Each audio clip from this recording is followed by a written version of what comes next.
Welcome to in depth study. चलिए आज हम 7 जनवरी की कुछ डिस्कशन स्टार्ट करते हैं। आप पहला क्वेश्चन ध्यान से पढ़िए। क्या है? निम्नलिखित कथनों पर विचार कीजिए। पहला, उपयुक्त में कौन से कथन सही हैं? ठीक है, सही बताना है। एक मिनट, जस्ट होल्ड। ठीक, उपयुक्त में कौन से सही हैं, सही कथन बताना, निम्नलिखित कथनों पर विचार करना है। और विचार करने में हम तो सबसे आगे ही रहते हैं।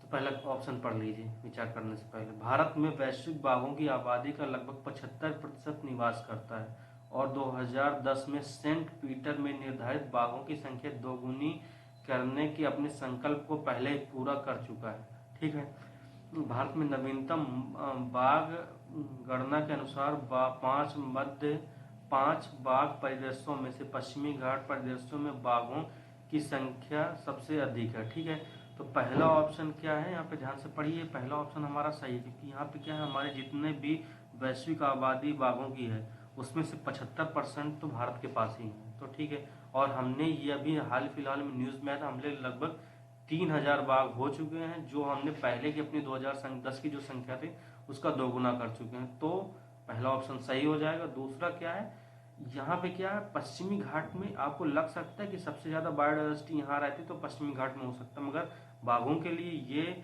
सबसे ज्यादा जो बाघ है मध्य प्रदेश है, इसके आसपास है। तो मध्य प्रदेश है, मध्य एवं पूर्वी घाट परिदृश्य है, इसमें ज्यादा है। तो ये ऑप्शन नंबर दूसरा हो जाए गलत। तो पहला सही है, ऑप्शन ए सही है। ठीक है,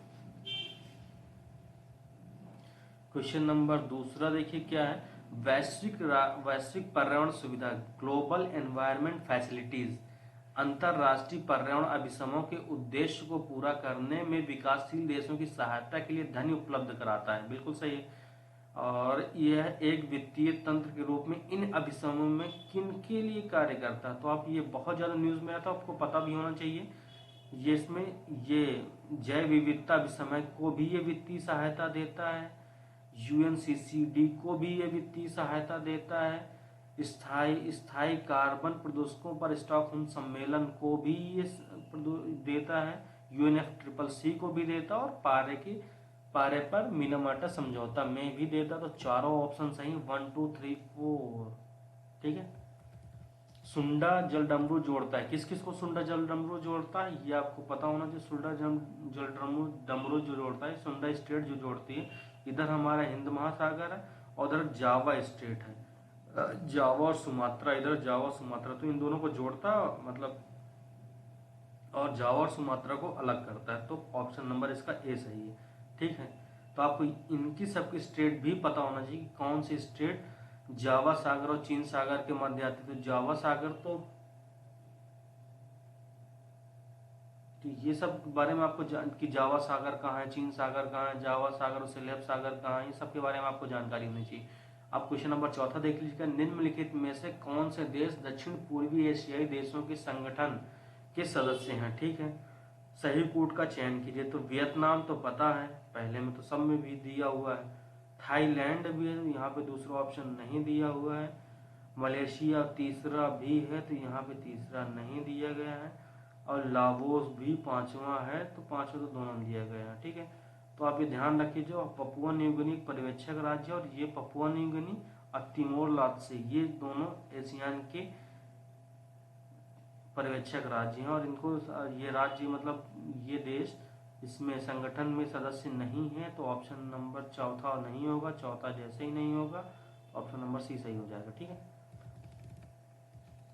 कभी समाचार में चर्चित मार्पोल कन्वेंशन संबंधित है, तो ये बहुत ज्यादा न्यूज में रहता है और इम्पोर्टेंट भी। मार्पोल कन्वेंशन, इसको अलग अलग करेंगे तो मरीन पॉल्यूशन नजर आएगा।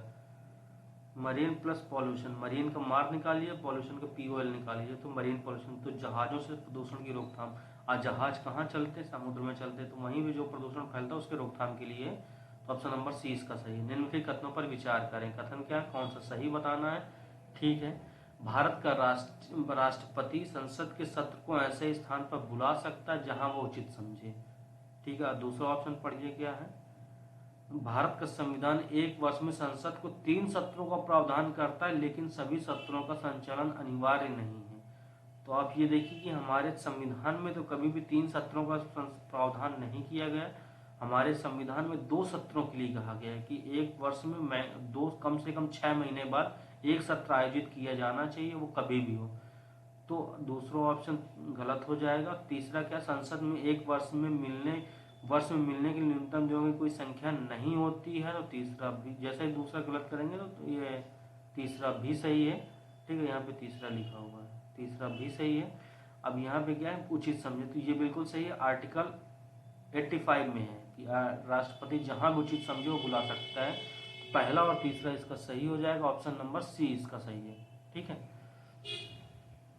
अब प्रश्नकाल के संदर्भ में निम्नलिखित कथनों पर विचार करें। ठीक है, कौन सा सही है। संसद के दोनों सदनों में शून्यकाल के तुरंत बाद किस समय को दर्शाता है, तो प्रश्नकाल है, सबसे पहले ही संसद स्टार्ट होती है, सबसे प्रमुख प्रश्नकाल को मानते हैं प्रश्न पूछने के लिए, सबसे पहले इसी को स्टार्ट किया जाता है, तो पहला ऑप्शन गलत हो जाएगा। अब जैसे सदन की प्रक्रिया के नियमों में इसका उल्लेख है, बिल्कुल सही उल्लेख है। इस दौरान सदस्य सवाल पूछते और मंत्री आमतौर पर जवाब देते हैं, दूसरा तीसरा सही है, ऑप्शन नंबर 20 का सही है। ठीक है, क्वेश्चन नंबर 8वां देखिए, भारतीय संसद के संदर्भ में निम्नलिखित कथनों में कौन सा सही नहीं है, ध्यान रखिएगा सही नहीं पूछा गया है। तो विनियोग विधेयक को संसद के दोनों सदनों द्वारा कानून में अधिनियमित किए जाने से पहले पारित किया जाना चाहिए। दूसरे का, विनियोग अधिनियम द्वारा किए गए विनियोग को छोड़कर भारत के समेकित निधि या भारत की संचित निधि से कोई धन नहीं निकाला जा सकता। थर्ड ऑप्शन क्या है, नए करों के प्रस्ताव के लिए वित्त विधेयक की आवश्यकता होती है, लेकिन उन करों की दरों में परिवर्तन के लिए अन्य बिल की आवश्यकता नहीं होती जो पहले से परिचालन में है। राष्ट्रपति की सिफारिश के खिलाफ कोई धन विधेयक पेश नहीं किया जा सकता। तो आपको ये तो बिल यहाँ पे क्या बताना, सही नहीं। ठीक है, अब यहाँ तो आपको पता हो कि जो भी धन विधेयक आता है राष्ट्रपति की सिफारिश के बाद ही आता, तो ये ऑप्शन नंबर डी तो सही है, तो ये तो हो नहीं सकता है। इसके बाद आपको पता है विनियोग विधेयक में क्या है, कोई भी भारत की संचित से धन निकालना है तो विनियोग विधेयक से धन निकाल सकते हैं के माध्यम से, तो दूसरा ऑप्शन भी सही है, तो इसका मतलब दूसरा भी नहीं हो सकता। थर्ड का नए करों के, तो ये भी सही है, तो आपको पता भी नहीं है, तो पहला हो जाएगा इसका सही आंसर। पढ़ लीजिए ध्यान से, क्या विनियोग विधेयक को संसद के दोनों सदनों द्वारा कानून में अधिनियमित किए जाने से पहले पारित किया जाना चाहिए, तो बिल्कुल गलत, इसको एक एक सदन से पारित किया जाता है और कानून में अधिनियमित कर दिया जाता है। क्वेश्चन नंबर 9 देखिए, पशु अधिनियम 1960 के लिए क्रूरता की रोकथाम के संदर्भ में निम्नलिखित कथनों पर विचार कीजिए। कौन सा सही है, यह भी बताना है। इस अधिनियम के तहत भारतीय पशु कल्याण बोर्ड का गठन किया गया, बिल्कुल सही है। ये एक स्टैच्यूरी बॉडी है, स्टैच्यूरी मतलब वैधानिक, क्यों, क्योंकि ये इस एक्ट के तहत बनाई गई है, बिल्कुल सही है। इसमें क्या है, यह अधिनियम राज्य सरकार द्वारा, तो ये यहाँ पे ध्यान से पढ़े, राज्य सरकार द्वारा बनाई गई सूची के अनुसार प्रदर्शन करने वाले जानवरों के प्रदर्शन और प्रशिक्षण को प्रतिबंधित करता है। तो ये हमारे एक सेंटर लेवल का कानून है और इसमें राज्य सरकार नहीं केंद्र सरकार सूची बनाती है, तो पहला हो जाएगा गलत। जैसे ही पहला गलत होगा दूसरा सही, तो ऑप्शन बी सही है। क्वेश्चन नंबर 10वां देखिए, क्या अनुच्छेद 26 के उद्देश्यों के संदर्भ में किसी संगठन को धार्मिक संप्रदाय के रूप में कौन दर्शाता है, तो आपको पता होना चाहिए कि धार्मिक संप्रदाय क्या होता है। आर्टिकल 26 क्या है, तो आर्टिकल 26 में धार्मिक संप्रदाय के बारे में है। तो धार्मिक संप्रदाय के बारे में सुप्रीम कोर्ट ने जानकारी दी थी, 3 कंडीशन लगाई थी कि एक जैसे पंथ या एक जैसे चीज को मानने वाले लोग होने चाहिए, एक संघ या एक तरह की पूजा पद्धति अपनाना चाहिए, तो ये और उनके विश्वास एक चीज में होना चाहिए, तो यही हो जाते हैं। ये सुप्रीम कोर्ट ने डिफाइन किया था आर्टिकल 26 के तहत धार्मिक संप्रदाय कौन से होंगे। ठीक है, ऑप्शन नंबर ए सही है। 11वां क्या, हाल ही में सीपी मतलब जेट पोवा या comprehensive joint comprehensive plan of action की खबरों में रहता है, आमतौर पर किसे संदर्भित करता है, तो ईरान परमाणु समझौते को संबंधित करता है, ऑप्शन नंबर बी सही है, बहुत न्यूज में रहता है ये भारत अंतर्राष्ट्रीय परमाणु ऊर्जा एजेंसी के बारे में निम्नलिखित कथनों पर विचार कीजिए। अंतर्राष्ट्रीय परमाणु एजेंसी, ठीक है, विचार करना कौन सा सही है ये भी बताना है।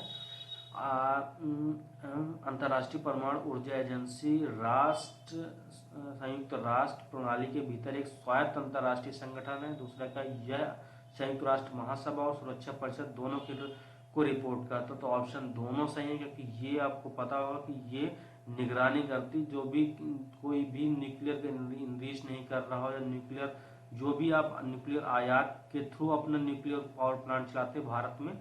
अभी पिछली बार यूपीएससी में क्वेश्चन था, यूपीएससी में क्या क्वेश्चन था कि अगर आप अपने देश के अंदर कोई भी न्यूक्लियर प्लांट चला रहे हैं तो कौन सा प्लांट इसकी देख रेख में आएगा, तो वो प्लांट आएंगे जिसके लिए हम आयातित न्यूक्लियर का यूरेनियम का प्रयोग करेंगे। तो यही कि ये निगरानी रखता है। दूसरा क्या है, संयुक्त राष्ट्र महासुरक्षा दोनों को रिपोर्ट करता है, महासभा को रिपोर्ट करता है और सुरक्षा परिषद दोनों को रिपोर्ट करता है स्वास्थ्य संगठन है। तो ऑप्शन नंबर सी सही है। ठीक है। क्वेश्चन नंबर 13 देखिए, भारत में आधिकारिक तौर पर निम्न किस बीमारी से मुक्त होने की घोषणा की गई है? सही कथन का चयन करना। ठीक है, सही कथन का चयन करना है। सबसे पहले पता है कि चिकनगुनिया तो अभी नहीं, चिकनगुनिया तो सुनते ही रहते कि इससे हो गया उसे चिकनगुनिया, तो इसे तो मुक्त नहीं घोषित किया गया, तो ये पहला नहीं होगा। तो पहला नहीं होगा तो जहाँ जहाँ पहला तो उसे कट कर दीजिए। इसका मतलब दूसरा और चौथा तो होगा ही होगा, इस याज होगा और चेचक होगा। अब हमें डाउट है तीसरे में, तो तीसरा भी होगा इन्फ्लुएंजा 2, 3, 4, एवियन इन्फ्लुएंजा 2, 3, 4। निम्नलिखित में से किसके संदर्भ में भारत सरकार ने थर्मल पावर प्लांट को फ्लू गैस सल्फराइजर इकाइयों को स्थापित करने का आदेश दिया? तो ये डिसल्फराइजर लिख गया, इसका मतलब सल्फराइजेशन को कम करने के लिए। तो यहाँ कहीं भी सल्फर आ रहा है नहीं ना, तो ये सल्फर गैस इसमें SO2 ग्लोबल वार्मिंग में इफेक्ट नहीं करती, तो ये ऑप्शन नंबर इसका सी हो जाएगा, सल्फर डाइऑक्साइड को उत्सर्जन में कटौती करने के लिए। क्वेश्चन नंबर 15वां क्या है, पैंगोलिन के संबंध में निम्नलिखित कथनों पर विचार करिए, कौन सा सही है? ठीक है, पैंगोलिन एकमात्र स्तनधारी है जो तराजू में पूरी तरह से, मतलब एक क्या होता है, एक स्तनधारी है, इसमें क्या होता है कि इसके कांटे कांटे लगे होते हैं, ये कभी भी कोई इस पे शिकार करने आता है तो गोला बन जाता है और कांटे कांटे दिखने लगते हैं, तो कोई इसका शिकार नहीं कर पाता है। और इस पैमाने पर शिकारी खुद को इसी तरह से खुद को बचा लेता, तो पहला सही हो जाएगा, वो पहला सही है। वे एशिया में सबसे अधिक तस्करी वाले स्तनधारियों में से एक है, बिल्कुल सही है। भारतीय पेंगुइन की सूची 1 वन्यजीव 1963 सूचीबद्ध किया गया, तो तीनों ऑप्शन सही, 1, 2, 3। Thank you for discussion.